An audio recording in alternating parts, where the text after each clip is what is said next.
عملتوا الفيجن بورد، حطيتوا فيها كل الاحلام والطموحات والتوقعات للحاجات اللي انتوا ناويين تعملوها 2026. طبعتوا صور عند الراجل، كتبتوا words of informations، عملتوا كل الحاجات دي. حلو، يا رب ان شاء الله تحققوا كل حاجه في الفيجن بورد دي. بس انا عندي خبر صغنن قد كده، ممكن ما يعجبش ناس كتير. بنسبه كبيره الفيجن بورد دي ممكن ما تتحققش. ايه تقولي ده؟ يعني الناس كلها في حاله من التفاؤل والحب يلا بينا نغير حياتنا في سنه ومش عارف ايه، وانت كده تقولي لها فيجن بورد مش هتتحقق. مش بقول لكم كده علشان في مشكله في الاهداف اللي انتوا حطيتوها، ولا علشان خاطر انتوا ما بتقدروش تحققوا الاهداف خالص. المشكله مش فيكم خالص، المشكله في الفيجن بورد. فخليني اقول لكم تجربتي انا مع الفيجن بورد، وبعد كثير من البحث انا فهمت ليه الفيجن بورد مش بتشتغل، وايه اللي بيشتغل بدلها عشان نقدر نخطط للسنه دي واي سنين جايه بذكاء. خليني اقول لكم الاول ايه هي مشكله الفيجن بورد. الفيجن بورد حاجه تحفه، فكره ان انا احط اهداف معينه كبيره مش صغيره انا عايزه احققها خلال السنه اللي جايه، فكره تحفه جدا. واحنا ممكن ونعمل فيجن بورد وكل حاجه، بس الفيجن بورد فيها كذا مشكله. اول مشكله فيها واكبر مشكله فيها هي ان هي بتدينا احساس زائف بالانجاز. بمعنى ان احنا اول ما بنعمل الفيجن بورد بنحس ان احنا انجزنا حاجه، بنحس ان احنا حققنا كل الحاجات اللي في الفيجن بوردز دي، بس في الواقع احنا ما خدناش ولا خطوه اتجاه الحاجات دي غير ان احنا طبعنا صورها. فالاحساس الزائف بالانجاز ده بيخلينا نريح على الدكه شويه، بنتحمس لحاجات صغيره كتير وما بناخدش خطوات اتجاه الاهداف دي فعلا. احنا بنحط الاهداف من غير ما نبقى عندنا خطه احنا هنعمل ايه عشان نحققها. وده تاني مشكله في الفيجن بورد، ان هي اهداف بدون خطط. ان انا بحط صور النتيجه النهائيه، بس انا هوصل للنتيجه النهائيه دي ازاي؟ هي دي المشكله، ان الفيجن بورد عباره عن فيجن مش ميشن. ان هي لمده سنه كامله. سنه ده كتير على فكره، سنه مش مده قليله.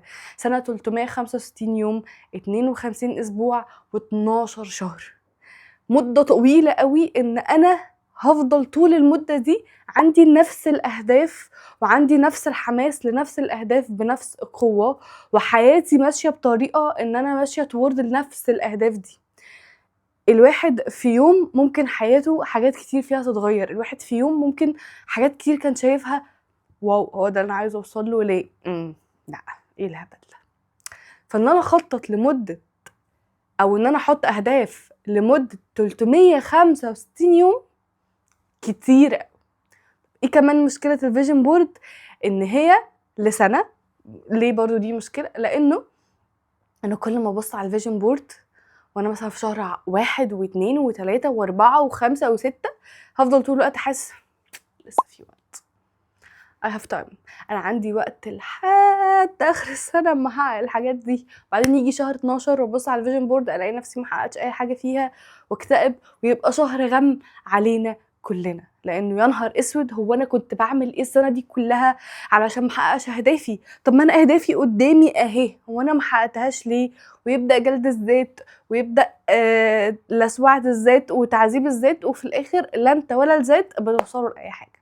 هي دي مشاكل الفيجن بورد. طب انا خلاص عملت الفيجن بورد يا فنان وعلقتها ودفعت فلوس في الطباعه. انا اصلا بريكومند انك هتعمل فيجن بورد تعملها ديجيتال عشان تغير فيها براحتك، بس خلاص احنا طبعنا. هنعمل ايه؟ هنقسمها، هناخد الفيجن اللذيذه دي ونقسمها على السنه. السنه فيها كام شهر يا حلوين؟ فيها 12 شهر. وانا بدل ما هخطط ل 12 شهر هخطط ل 12 اسبوع. 12 اسبوع ايكوال 3 شهور، ودي اسمها التخطيط الربع سنوي. هو ان انا اخطط بشكل اسبوعي وعلى مدى 12 اسبوع. انا عندي اهداف صغيره هحققها الاسبوع ده، وعندي اهداف كبيره احققها خلال ال 12 اسبوع اللي جايين. لسه شايفه فيديو لاحمد ابو زيد بيتكلم فيه عن التخطيط الاسبوعي، وليه التخطيط الاسبوعي احسن بكتير من التخطيط السنوي. لو انتوا ما شفتوش الفيديو ده روحوا شوفوه، لانه هيفرق معاكم جدا في الحته دي، فكره انا ليه مهم اخطط بشكل اسبوعي. بس خليني انا اقول لكم التخطيط الاسبوعي فرق معايا انا ازاي. انا كان عندي دايما مشكله ان انا اليوم بضغط نفسي فيه. انا كنت عملت لكم قبل كده فيديو عن فكره التو دو ليست اليوميه وازاي اقدر اعمل لنفسي تو دو ليست يوميه واقعيه. التو دو ليست اليوميه تحفه 10 من 10، ولكن التو دو ليست الاسبوعيه مليون من 10، لان احنا بشكل ما بنتجه كبشر لان احنا نحط لنفسنا تاسكات كبيره قوي علشان نحس ان احنا جامدين ونقدر نحققها. فاي دونت مايند حط لنفسك تاسك كبير، بس بدل ما تدي التاسك الكبير ده يوم، لانه ممكن ما يبقاش منطقي يتحقق في يوم، هتحطه اسبوع. فانا في بدايه كل اسبوع بحط شويه حاجات محتاجه انها تتحقق خلال الاسبوع ده، فبحس ان انا عندي وقت اخطط لها وانفذها. 2، بحس انه هي منطقيه على اسبوع اكتر ما هي منطقيه على يوم.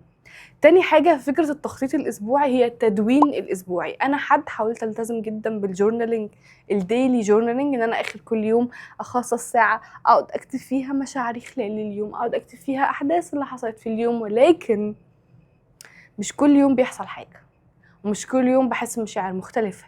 في أيام بتعدي عادية وببطء وبدون أي أحداث نكتبها في جورنال.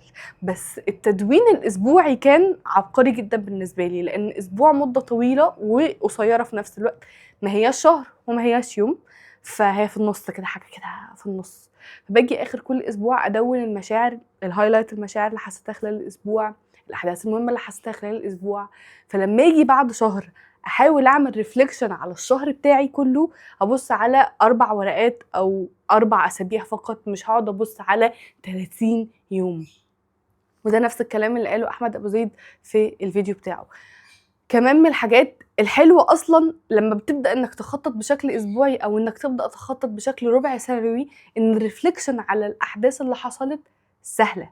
وفكره ان انت كل فتره بتقف وتبص على اللي حصل، بتبص على اللي انجزته واللي لسه وراك، وتقدر ان انت تأجست الخطه والحاجات اللي انت بتعملها علشان توصل احسن. بدل ما انت مخطط لسنه والاهداف دي ثابته لسنه، انت ممكن بعد 3 شهور تلاقي نفسك لا انا مش عايزه اعمل دي، ايه ده، لا ده مش هدف انا حابب اروح وراه اني مور، دي كان حماس اللحظه، ده كتير عليا، ده اوفر. بس لما بتخطط بشكل ربع سنوي انت بتأجست كل 3 شهور او يمكن اكتر كمان. انت في الخطه الربع سنويه دي انت عادي تقدر تغير، الدنيا فليكسبل جدا. فانت كل فتره بتعمل ريفليكشن، بتقول انا فين من الخطه، من الاهداف اللي انا عايزه احققها، هل انا اصلا لسه عايزه احقق الاهداف دي ولا لا، وايه هي الحاجات اللي انا عايزه اركز عليها اكتر من الباقي. يعني مثلا ممكن تبقي حاطه في الفيجن بورد بتاعتك ان انت عايزه تتعلمي فخار، او ان انت عايزه تبداي تحطي هوبي زي مثلا الرسم او الكروشيه، وبعد ما تبداي في الهوبيز دي كلها بتحسي انه لا الكروشيه مش بتاعي، التريكو مش قوي، حبيت الفخار جدا، والرسم انا ما بعرفش ارسم اصلا. فهنشطب على الحاجات التانية دي اللي هي احنا ما حسيناش انها بتاعتنا، وهنركز على الحاجه اللي هي بتاعتنا.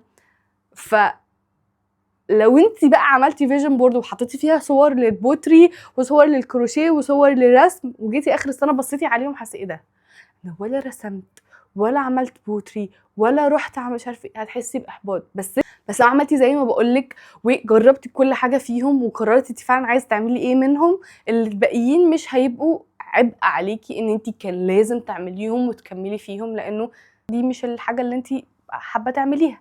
فاهمين قصدي عامل ايه؟ انا عملت فيجن بورد السنه اللي فاتت ل 2025 لان انا كان عندي حماس شديد جدا ان انا احقق حاجات كبيره السنه دي. لما ببص على الفيجن بورد اللي انا عملتها بتضايق، لان انا فعليا ما عملتش ولا اي حاجه من الفيجن بورد دي. الكوميدي اني عملت حاجات تانية حلوه جدا بس هي ما كانتش في الفيجن بورد، لان انا ما شفتش نفسي بعملها وانا بخطط للفيجن بورد بتاعتي في اول السنه. في الفيجن بورد ما كنتش حاطه السوشيال ميديا والكونتنت كرييشن كحاجه قويه، لان انا ما كنتش مصدقه في نفسي ان انا اخيرا هلتزم، بس انا حققت فيهم حاجه قويه. في الفيجن بورد ما حطيتش خالص بودكاست، لان انا ما كنتش متخيله نفسي ان انا هعمل بودكاست دلوقتي، بس عملته. في الفيجن بورد ما حطيتش ان انا انزل اكتر واتعرف على ناس جديده، و ابقى بتحرك اكتر بره البيت، بس هو ده اللي انا عملته. في الفيجن بورد ما حطيتش الحاجات اللي انا حققتها، فلما بصيت على الفيجن بورد في اخر 25 احبطت، بس بعدين افتكرت ان انا حققت حاجات ممكن تكون بالنسبه لي في السنه دي احسن مليون مره من اللي انا كنت حاطاها في الفيجن بورد. فلو بصيتي على الفيجن بورد بتاعت السنه اللي فاتت وحسيت انك ما عملتيش فيها اي حاجه، ركزي كده هتلاقي نفسك عملتي حاجات تانية كتير مختلفه وانجازات برضو، بس عشان هي مش في الفيجن بورد بتاعتك فانت حسيتي ان انت فشلتي. لا، انت بس اهدافك وطموحاتك خلال السنه والحاجات اللي انت ارتحتي انك تحققيها وتعمليها خلال السنه اتغيرت تماما. عشان كده بقول التخطيط الربع سنوي او حتى الاسبوعي احسن بكتير، لان انت خططك واحلامك والحاجات اللي انت مرتاحه انك تكملي فيها او ما تكمليش فيها بتتغير على مدار السنه.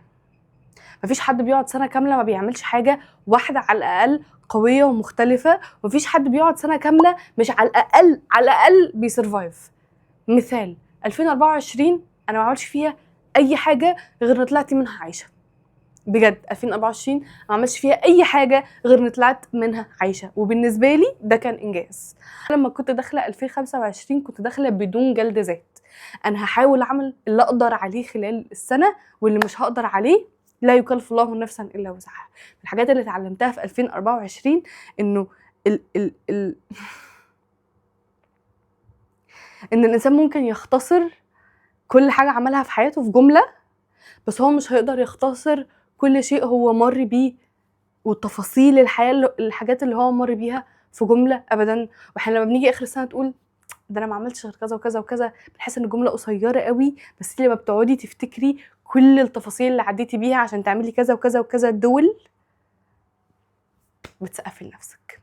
كل الناس اللي لسه معانا النهارده في دخلنا سوا 2026 برافو، لسه عايشين، لسه عندنا فرصه نحقق حاجات كتير في حياتنا، لسه عندنا يوم كمان نعيشه، سنه كمان نعيشها باذن الله.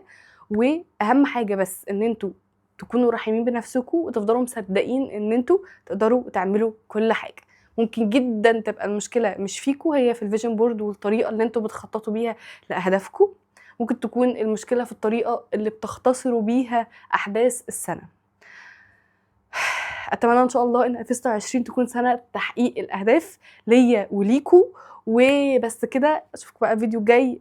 قولوا لي حابين اتكلم معاكم عن ايه اكتر، ولو عايزين نبدا ان احنا نخطط سوا اكتر لتحقيق الاهداف قولوا لي برده في الكومنتس. اتمنى الفيديو يكون عجبكم، ولو مش عاملين لي سبسكرايب اعملوا، لو مش عاملين لي لايك اعملوا، وابعتوا الفيديو ده لحد انتوا عارفين ان هو محتاج الكونتنت الموجود فيه.